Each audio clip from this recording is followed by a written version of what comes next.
Und damit herzlich willkommen zurück zu einem neuen Abenteuer von Final Fantasy XIV Endwalker. Ja, Alphinaud hat hier die neue Quest für uns, in der wir, ja, in die Verwaltung des Labyrinthos, der größten Schatzkammer Shalians oder eigentlich Lagerraum, eintauchen werden. Von Sackgassen und Umwegen. Alphinaud versucht zu ergründen, was in Acheon vor sich geht. Schauen wir uns doch mal in Acheon um. Im Eingangsbereich sollte sich eine Rezeption befinden.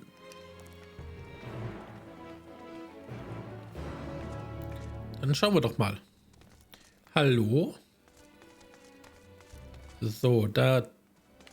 Okay, das Gebäude ist auf alle Fälle ein bisschen massiv. Hallo? Registratur? Oder irgendwas? Ja, da. Acheon Rezeptionist.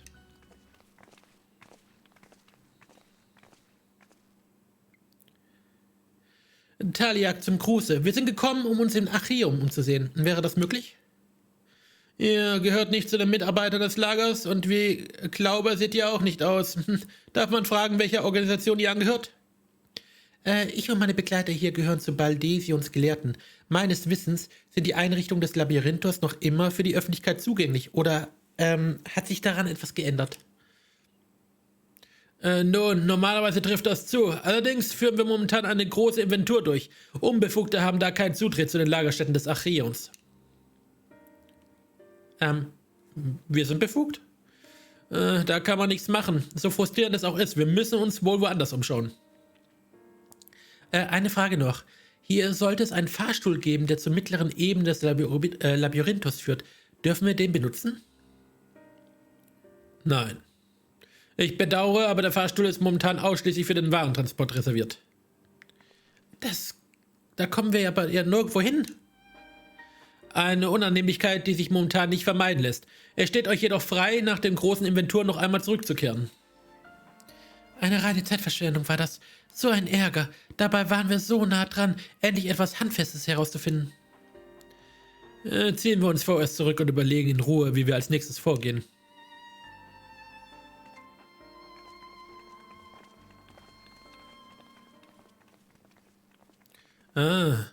Baldesions Gelehrte also.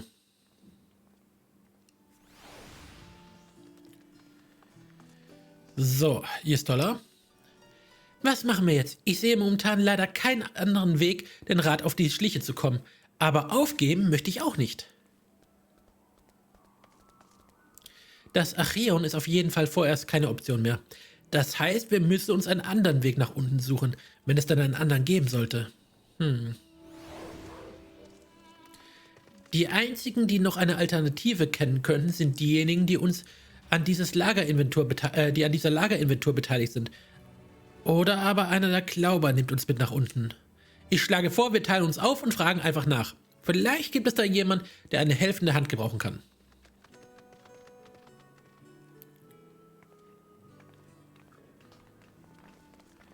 Okay, wer braucht hier eine helfende Hand? Bitte strecken. Helfende Hand? Helfende Hand? Niemand? Alle haben schon? Alle sind glücklich? Doch ein verzweifelte Studentin. Guten Tag, die Dame. So ein Mist, wir müssen unbedingt nach unten gelangen. Wir sind die Schüler der Akademie und wissen nicht, dass der Acheon geschlossen ist. Wir haben kürzlich im Hain der Einkehr eine Spezies entdeckt, die offenbar noch nicht katalogisiert wurde. Wir wollten sie soeben abliefern, damit sie ordentlich untersucht werden kann. Quiek, Flöt, bla bla bla bla. Solche Laute habe ich noch bei keinem anderen Tier vernommen. Bis das Acheon wieder geöffnet ist, müssen wir uns wohl um den Racker kümmern. Aha.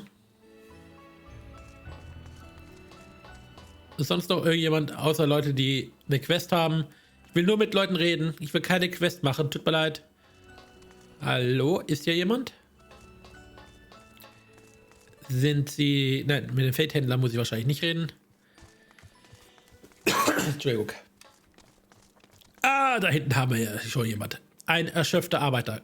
Können wir Ihnen ein bisschen zur Hand gehen? Wie? Ich soll euch nach unten nehmen? Tut mir leid, aber ich habe gerade mal eine kleine Verschnaufspause bekommen und die will ich auch voll auskosten. Aber gerade eben ist einer meiner Kollegen durch das Tor da gekommen. Er schleppt jede Menge Getier mit sich und wahrscheinlich ist auf dem Weg nach unten. Aha, okay. Danke für die Info. Hallo? Wo ist der Typ? Ja, jetzt muss man den wieder suchen. Ein Labyrinthus Narroborei. Okay. Ich als ehemaliger Gelehrter weiß natürlich, was das für ein Tier ist. Und dass das vor allem gerne Mikoten frisst. Aber keine Sorge, wir werden uns darum kümmern.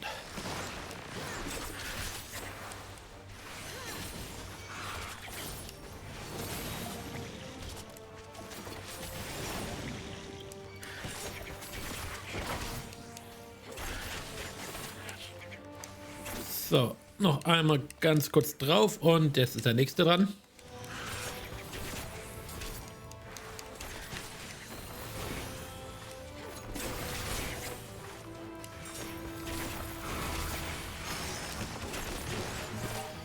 Und weg mit dir.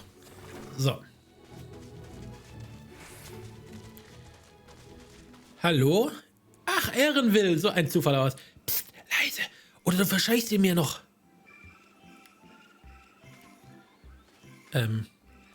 Irgendwie laufen wir uns im Moment ständig über den Weg, was? Ich habe gerade dabei, einen weiteren Auftrag zu erfüllen. Diesmal stehen einige große Vögel auf dem Programm. Aha, große Vögel? Du willst mir wieder helfen? Die Arbeit scheint dir ja richtig Spaß zu machen. Tatsächlich könnte ich deine Hilfe gerade gut gebrauchen. Hier an diesem Wasserstelle sammeln sich viele verschiedene Vogelarten. Ich habe es auf diese Hornraben abgesehen. Sie haben ein grünes Gefieder und geben ein quakendes Laut von sich. Etwa so, Wah! Hier ein paar Narkosepfeile. Aber pass auf, dass du dich nicht selbst ins Land der Träume beförderst. Übrigens, ich will es ja nicht sagen, aber du hast da ein Schokobo im Gesicht. Ich lege mich etwas weiter unten am Fluss auf die Lauer. Sobald du einen der Hornraben erwischt hast, bereite ich den Abtransport vor. Aber pass auf, dass du nicht die falschen Tiere erwischt. Okay, am Zielort, Narkosepfeil. Wo ist der Zielort? Da.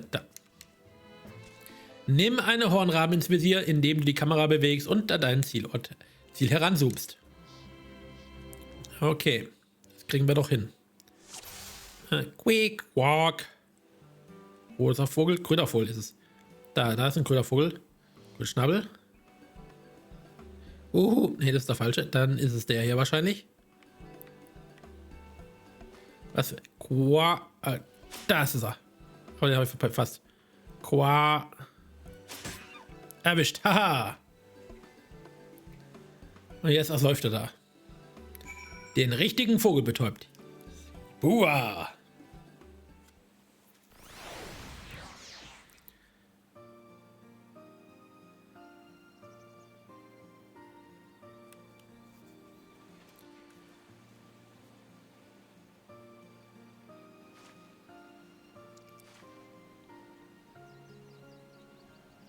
So, und jetzt? Dürfen wir beim Abtransport helfen? Gar nicht schlecht. Du hast offensichtlich Talent. Warte einen Moment, ich versorge noch schnell unseren Freund hier.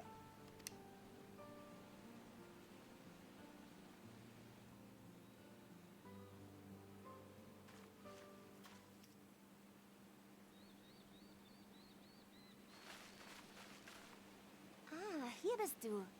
Gibt es irgendwelche Neuigkeiten?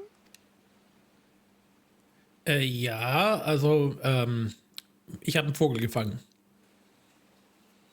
Du hast also diesem Klauber von vorhin dabei geholfen, einen Hornraben zu fangen? Ja, habe ich doch gerade gesagt. Ja, dass Lebewesen aus der Außenwelt ins Labyrinthus geschafft werden. Aber wo liegt der Sinn darin, Tiere zu fangen, die ohnehin schon hier leben? Das ist keineswegs ungewöhnlich. Es kommt durchaus vor, dass wir Tiere und Pflanzen nach ihrer Erforschung wieder auswildern, wenn sie in dieser Umgebung schwer zu halten sind. Aber wir können sie nicht einfach so in die Freiheit entlassen. Es ist die Aufgabe der Klauber, diese Kreaturen in ihren gewohnten Lebensraum zu überführen. In diesem Fall liegt die Sache allerdings etwas anders. Wir siedeln die Hornraben in die Tiefe um. Macht keinen Sinn. Zu den unteren Ebenen des Labyrinthos haben nur ausgewählte Forscher Zutritt, die vom Rat der Philosophen bestimmt wurden. Wenn man den Gerüchten Glauben schenken darf, werden dort unten Wissen und Technologien aufbewahrt, inklusive verbotener Magie. Allerdings darf nichts davon je an die Außenwelt dringen. Selbst wir Exegeten kennen die eigentliche Wahrheit nicht. Die Forscher, die dort arbeiten, sind in einer speziellen Einrichtung untergebracht. Die Sicherheitsvorkehrungen sind so streng, dass die Forscher die Stadt im Prinzip nicht verlassen dürfen. Aber was will man an einem solchen Ort mit einem Hornraben? Die sind doch keine Seltenheit. Tja, es ist nicht so, als ob der Rat der Philosophen jemandem wie mir erklären würde, was sie mit den Sachen machen, die wir liefern. Aber von den Auftragslisten zu urteilen, die man uns zur Abarbeitung überreicht, handelt es sich dabei nicht gerade um Spitzenforschung. So viel kann ich sagen. Sieht für mich eher danach aus, als wolle man auf den Südkontinent übersiedeln. Wie bitte? Nun ja, wir liefern zurzeit hauptsächlich Tiere und Pflanzen, die eine hervorragende Nahrungsgrundlage bieten würden. Außerdem sind es allesamt sehr robuste und anpassungsfähige Arten, die auch in unwirtlichen Umgebungen überleben können. Dazu gesellen sich dann noch solche, die sich positiv auf die Boden- und Wasserqualität auswirken. Du hast recht. Das klingt ganz danach, als wolle man irgendwohin übersiedeln. Letzten Endes ist das alles nur Spekulation. Schließlich sehen wir Klauber nur einen kleinen Ausschnitt von dem, was hier vor sich geht. Es könnte auch was ganz anderes sein. Der Transport ist unser Metier. Der Schutz des Wissens, ob groß, ob klein, soll unser Geschenk an die Zukunft sein. Tut mir leid, dass ich mich nicht mehr für deine Hilfe erkenntlich zeigen kann. Aber ich muss jetzt wirklich wieder los. Die Arbeit ruht nie. Könntest du uns mitnehmen? Eine Sache noch. Wie der Zufall so will, suchen wir nach einem Weg in die tiefere Ebene. Könntest du uns da nicht mitnehmen? Also, wenn du schon dorthin unterwegs bist. Nein, tut mir wirklich leid. Das wird nicht gehen. Die Exemplare werden nach der Lieferung mit einem Fahrstuhl transportiert. Ich muss zwar persönlich runter, um den Papierkram für die Ladung zu machen, aber ihr werdet kaum als Träger durchgehen, wenn es nichts zu tragen gibt. Schade. Ein Versuch war's wert.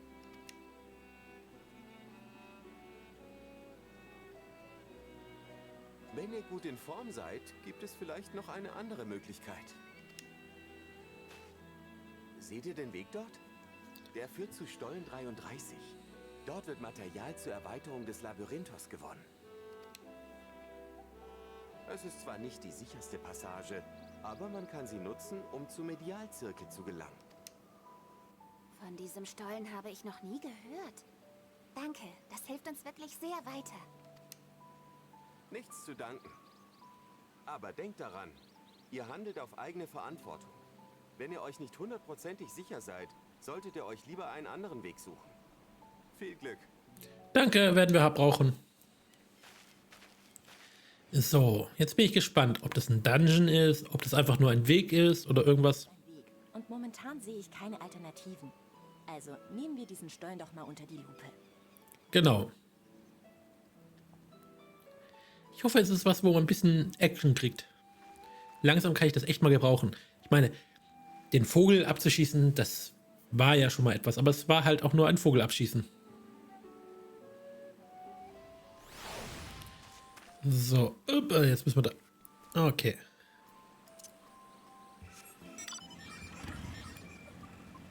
Dann fahren wir mal schnell zu dem Stollen. Muss irgendwo da hinten sein. Tschüss, Paladin Wolf, ich überhole dich. So, da vorne warten sie schon alle auf mich. Ich bin gleich da. Hallo, hallo, hallo. So, Alfino. Das muss Stollen 33 sein. Hörst du das auch? Ich glaube, der Stollen ist nicht unbewohnt. Wir sollten Vorsicht walten lassen. Und pass auf, wohin du trittst. Der Boden ist ja heimtückisch. Lass uns lieber nicht überhasten. So. Okay.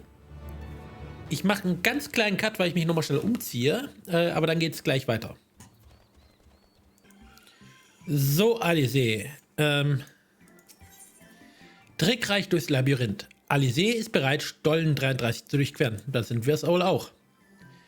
Wenn du bereit bist, können wir mit der Erkundung des Stollens beginnen. Wir sollten uns dabei aufteilen, um weniger Aufmerksamkeit auf uns zu ziehen. Zum Glück gibt es ausreichend Platz zum Ausweichen, falls es doch zum Kampf kommen sollte. Wenn wir den Stollen passiert haben, treffen wir uns wieder auf der anderen Seite. Das wird bestimmt aufregend. Okay, dann schauen wir uns den Stollen mal an. Auf alle Fälle scheint der etwas größer zu sein. Ui. Großer Raum, der leer ist. Ja, genau. Super. Was gibt's Aufregenderes? Okay, aber da hinten haben wir irgendwas, was blubbert. Vielleicht ist das nächste. Zum Zielort vordringen und wilde Tiere bezwingen. Okay, da ist unser Zielort. Ich hole mal kurz meinen Schokobo raus. Das war nicht mein Schokobo, das ist mein Schokobo. I'm preparing my Chocobo. So, und los.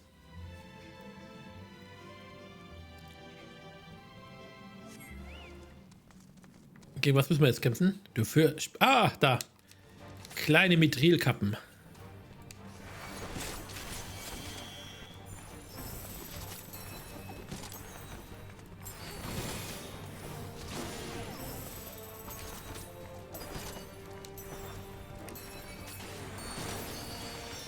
So, die sind alle Geschichte.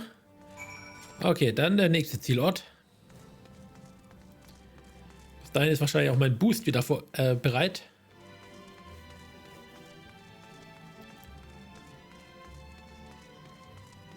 Okay.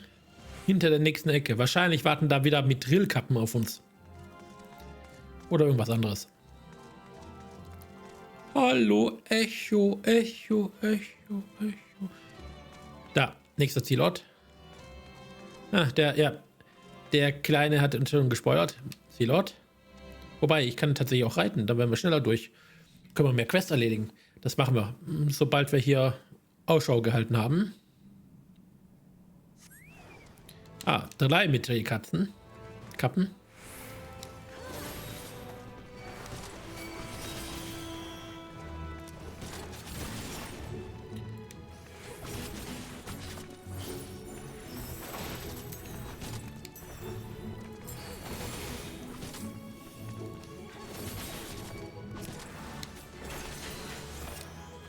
Und die letzte Mithril-Kappe. So. Dann nehmen wir auch mal ein Reittier. Oder was einem Reittier halt am nächsten kommt. Oh je, das ist fast peinlich, mit dem hier rumzureisen. Entschuldigung, ich bin ein Kleinkind. Alle anderen haben so coole, epische Viecher. Und natürlich Alphino, die anderen sind auch schon vor mir da, das war ja klar. Hallo Alphino. Wie ich sehe, hast du es auch unbeschadet durch den Stollen geschafft. Aber das Abenteuer hat sich gelohnt. Wir sind tatsächlich im Medialzirkel angelangt. Doch, im Medialzirkel, tatsächlich, so heißt es, angelangt. Ganz wie Erenville es sagte. Soweit ich weiß, werden auf dieser Ebene hauptsächlich Nutzpflanzen angebaut und erforscht, die wichtigen Nährstoffe enthalten. Wie Erenville bereits erwähnte, ist es durchaus denkbar, dass auch diese Pflanzen für eine mögliche Übersiedlung gezüchtet werden. Schauen wir uns doch gleich mal um. Wenn wir diesen Pfad folgen, sollten wir auch schon die erste Anlage ankommen. Okay, jetzt sind wir hier unten angekommen. Und wir müssen da oben lang. Also setzen wir uns mal ganz kurz auf den Schokobo oder was auch immer. Auf mein kleines Raketendings. Ich werde jetzt diesmal keinen Cut machen, weil wir wollen ja ein bisschen was von dieser Gegend sehen. Die sieht nämlich echt cool aus. Also, wir erkunden ja im Prinzip ein neues Territorium. Okay. Also die Anlagen haben eher was von römischen Festungsanlagen. Okay, irgendwas hat... die streunende, was? Wie heißt es? Streunende Königin. Mhm. So, dann klicken wir mal hier ran. So, ist das die Anlage, die ihr gemeint habt?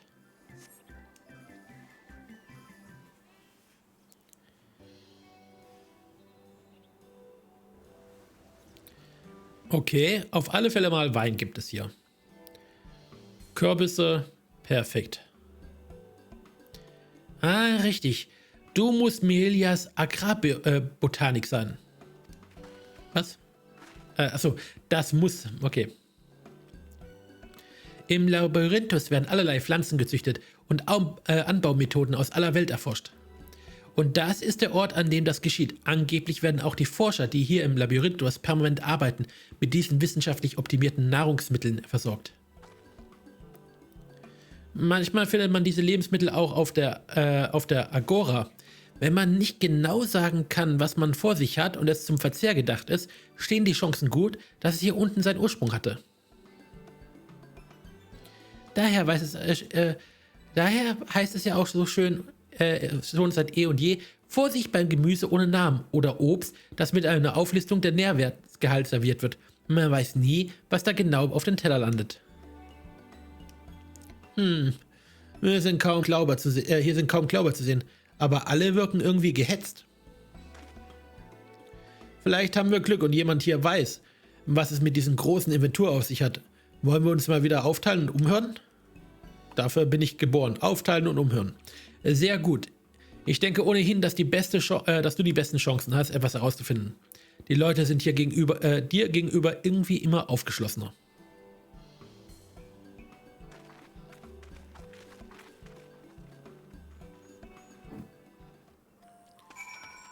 Okay. Hallo. Wollen Sie mit mir reden? Sie nicht? Nein? Ah, Stepke. Ja, der Stepke. Ah, Heimbesucherin, aber wie bist du hier runtergekommen? Der Fahrstuhl ist doch eigentlich geschlossen. Ich bin gelaufen. Wie alle anderen hier. Das ist zum Beispiel da hinter mir. Durch den Stollen. Da ist aber jemand ausgesprochen mutig. Eigentlich würde ich dir ja gerne alles in Ruhe zeigen, vor allem, wenn du dir solche Mühe gemacht hast, aber ich fürchte, der Rat gönnt uns keine Pause. Stell dir vor, wir würden angewiesen, so schnell wie möglich Anbaumethoden und Proben aller Pflanzen zu überreichen, die ganz spezielle Anforderungen erfüllen. Dabei dachte ich, dass wir eine Inventur durchführen und im Zuge dessen erforschte Pflanzen von den Feldern entfernen, um Platz für neue Forschungsobjekte zu schaffen. Stattdessen sollen wir bereits erforschte Sorten zur Einlagerung abgeben. Und das in rauen Mengen. Das ergibt für mich keinen Sinn. Alles, als ich fragte, welchen Zweck das Ganze diene, hieß es nur, man würde alles in Kürze erklären. Das hat mich eigentlich nur noch neugieriger gemacht, aber mehr konnte ich leider nicht herausfinden. Tut mir leid. Aha. Das klingt wirklich nach einer Umsiedlung. Oder Kolonisierung. Oder vielleicht aber auch, dass sie, wie ich ja schon gesagt habe, eine Arche bauen oder einen riesigen Bunker für die ganze Bevölkerung. Obstkistenträger. Aber die Sachen haben, die in unsere Ebene eingelagert werden sollen? Ja klar, Massen. Für den meisten Kram benutzen wir den Fahrstuhl, aber so manches wird auch von Lasttieren per Luft transportiert. Die Waren werden auf einer Anhöhe hier in der Nähe gesammelt. Das ganze schwere Zeug hier muss auch auf den Hügel rauf. Aha, okay. Dann, liebe Traubenpflückerin, machen Sie auch Wein hier? Das würde mich jetzt brennend interessieren. Was ich hier mache? Wonach sieht's dann aus? Trauben pflücken, meine Lieblingsbeschäftigung. Diese Sorte wächst wie Unkraut, solange sie genug Sonne bekommt. Sie stammt eigentlich aus dem südlichen Zentralgebirge in Isbart. Eine erstaunlich robuste Pflanze, die sowohl im kalten Gebirgsregionen als auch warmen südlichen Gefilden zurechtkommt. Die Gegend, aus dem die Reben stammen, wurde oft umkämpft. Früher war sie als Corvus bekannt, heute hingegen heißt sie Locus Armenius. Wie dem auch sei, der Rat hat einen Feldversuch gestartet und zahlreiche Forschungsprojekte gefördert. Wir könnten sie durch leichte Einkreuzungen mit anderen Sorten hier ansässig machen. Das Ergebnis ist ein kleines Wunder. Okay. Dann schauen wir uns doch mal die Kisten da oben auf dem Hügel genau an. Dafür reiten wir schneller hoch. Also wenn wir die Kisten irgendwo sehen. So mal ein bisschen raus, damit man vielleicht besser... Ah ja, okay. Ich habe die Kisten gefunden und haufenweise andere Spieler. Du findest eine Liste mit Pflanzen... was? Du findest eine Liste mit Pflanzensamen? Ich dachte eine Kiste, okay. Die meisten der Pflanzen kommen dir bekannt vor.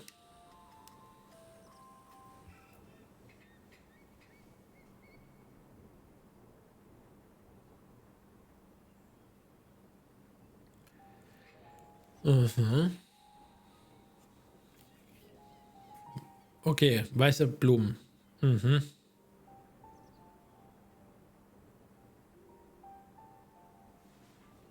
Faszinierend, nicht wahr?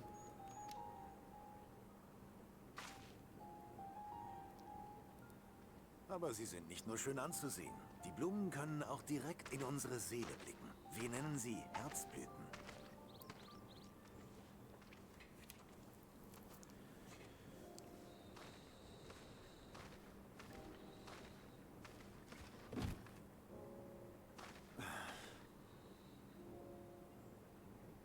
Du hältst mich wahrscheinlich für einen Spinner. Aber es ist wahr.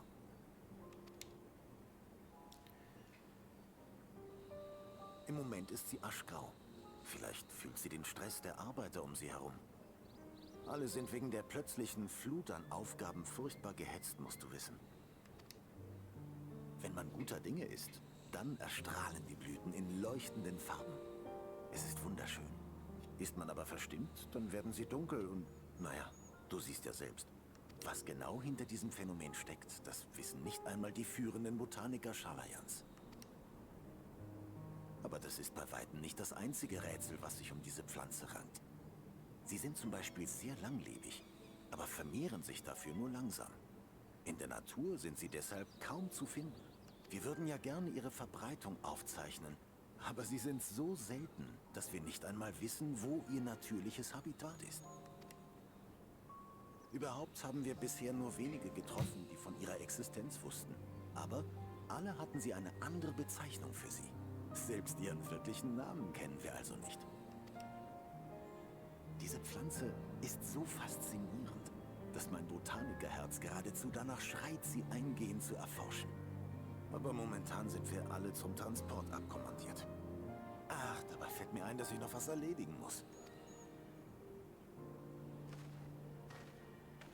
Okay, jetzt bin ich gespannt, ob diese Blumen noch irgendeinen tieferen Sinn haben.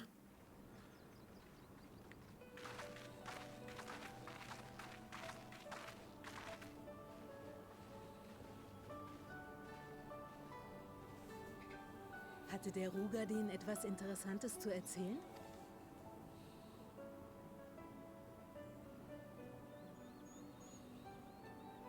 Eine Blume, die Gefühle wahrnehmen kann? Davon habe ich tatsächlich noch nie gehört. Faszinierend.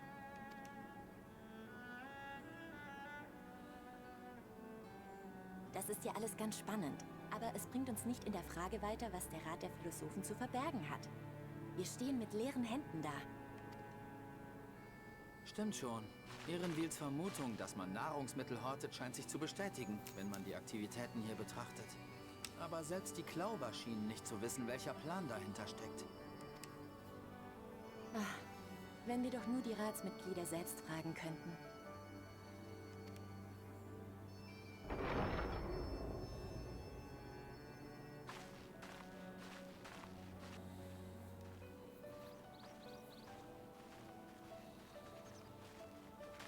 Sag mal, das ist doch der Eingang zum Archaeon.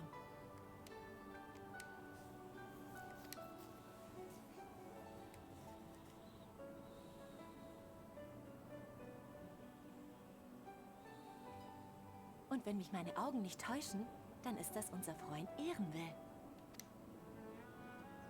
Schwer zu sagen, aber es sieht so aus. Er meinte ja, er müsse runter, um noch Papierkram zu erledigen. Hat er nicht auch erwähnt, dass er auf Anweisung des Rats arbeitet?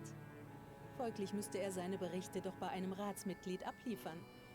Oder jedenfalls jemandem, der mit einer solchen Person in Verbindung steht. Du willst ihn doch nicht etwa belauschen gehen? Doch. Nicht doch, Alfino. Ich will mir nur ein wenig die Beine vertreten. Und keine Sorge, Ehrenwil wird keine Schuld treffen. Wenn dir das zu heikel ist, kann ich mich auch alleine umsehen. Schon gut. Ich will selbst herausfinden, was Vater zu verbergen hat. Und mir ist klar, dass er es nicht freiwillig preisgeben wird. Falls wir etwas hören sollten, was uns nichts angeht, können wir uns immer noch aufrichtig entschuldigen. Aber wir brauchen jetzt alle Informationen, die wir kriegen können. Seien sie noch so belanglos. Sonst finden wir nie heraus, was vor sich geht.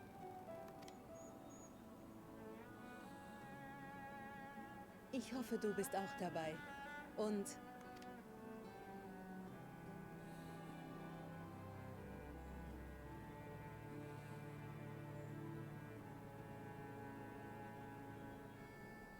Krile?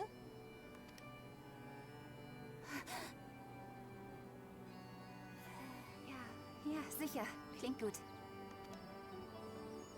Schön, dass du das auch so siehst. Die ist auf alle Fälle hin und weg von den Blumen. Ehrenwil scheint sich auf den Weg machen zu wollen. Schnell zum Eingang, bevor er weg ist.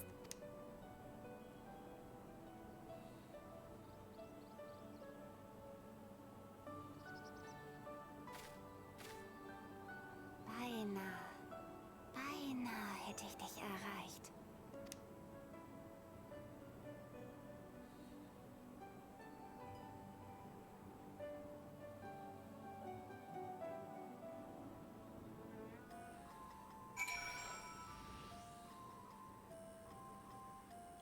Okay, ich mache mir doch ein bisschen Sorgen jetzt um Grille hier. Hier ist Toller. Grille wirkt irgendwie geistesabwesend. Ich hoffe, alles ist gut mit ihr. Aber darum müssen wir uns später Gedanken machen. Jetzt müssen wir erst einmal unauffällig Ehrenwil folgen. So, Ehrenwil werden wir unauffällig folgen, allerdings erst in der nächsten Folge. Bis dahin sage ich danke, dass ihr zugeschaut habt. Danke an meine Kanalmitglieder, die mich finanziell jeden Monat aufs Neue unterstützen. Ganz besonders natürlich an meine Ehrenmitglieder. Julia Neidblum, Klingone23 und Neggi Magister. Vielen Dank euch. Und wir sehen, hören und spielen uns dann beim nächsten Mal. Macht's gut und ciao, ciao.